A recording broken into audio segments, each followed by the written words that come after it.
Kuna aina kuu mbili ya magonjwa ya figo. Manake tunapoongelea magonjwa ya figo tunaongelea manake figo zimeshindwa kufanya kazi. Manake tunapenda kusema kifupi figo zimefeli kufanya kazi. Na magonjwa ya kusema kwamba tukisema mtu ana shida ya figo tuna magonjwa makuu mawili. Mojawapo ni kufeli kwa figo kwa ghafla na kufeli kwa figo kwa muda mrefu. Kwa kufeli kwa figo kwa ghafla manake tunaita acute kidney injury. Maanake ndani ya muda mfupi, ndani ya siku kadhaa, hata chini ya siku 7 unakuta figo zimefeli tu ghafla. Hiyo tunaita acute kidney injury.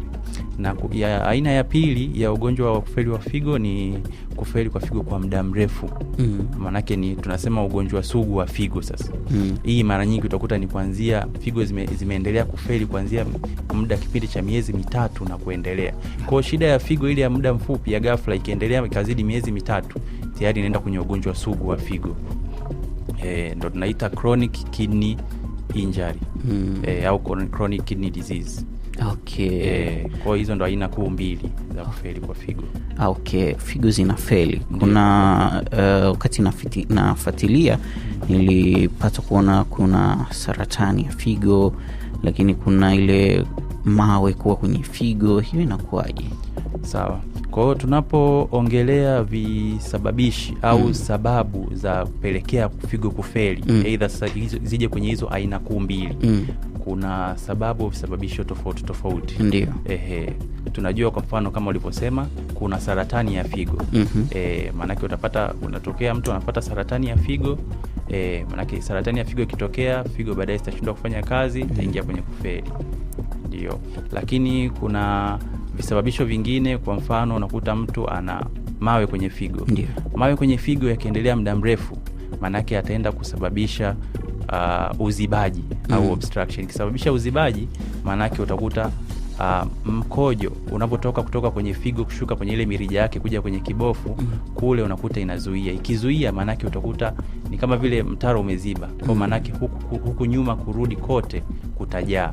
Kwa ule mkojo utakuwa unajaa kurudi juu, figo zinajaa maji tunasema. Manake zimejaa ule mkojo na vitu vyote ambavyo vilichujwe vinajaa, figo zinafeli. Lakini kuna visababishi vingine, kwa mfano ambayo kapelekea pia figo zikafeli ni tezi dume. Okay. Tezi dume pia ni hivyo hivyo. Tezi dume ikiongezeka ukubwa ikaziba pale, manake inasababisha kuziba kwa ule mrija unaopelekea mkojo kutoka kwa wanaume. Kwa manake huku nyuma kote kukiziba, huku mbele manake nyuma kote kutajaa, figo zitafeli. Lakini visababishi vingine tunajua ni au visababishi na vihatarishi pamoja. Tunaweza ukasema pia kuna shinikizo la juu la damu. Shinikizo la juu la damu. Lakini pia kuna athari ya kisukari pia inapelekea ugonjwa wa figo. Lakini pia vihatarishi vingine ni tunasema matumizi mabaya ya vilevi. Ile excessive use of alcohol yenyewe pia inaweza ikapelekea kama hatarishi kwa figo kufeli. Lakini tunajua kuna watu ambao unakuta wana maumivu ya muda mrefu, labda maumivu ya mgongo ya muda mrefu. Hawa ni watu ambao mara nyingi wapo kwenye dawa za maumivu. Hamna mtu ambaye anapenda kuwa na maumivu. Kwa unakuta mara nyingi hawa watu wanatumia sana dawa za maumivu. Kwa kuna hizi dawa za maumivu ukitumia kwa muda mrefu na zenyewe pia zinaathiri figo. Kwa mfano kuna hizi dawa za maumivu aina za diclofenac. Tunapenda kwingine zinatengenezwa kama diclopa zinaitwa. Sasa hizi ukizitumia kwa muda mrefu, hasa kwa watu wenye maumivu ya muda mrefu, pia ni vihatarishi ambavyo vinaweza vikapelekea ugonjwa wa figo, maana yake figo kufeli.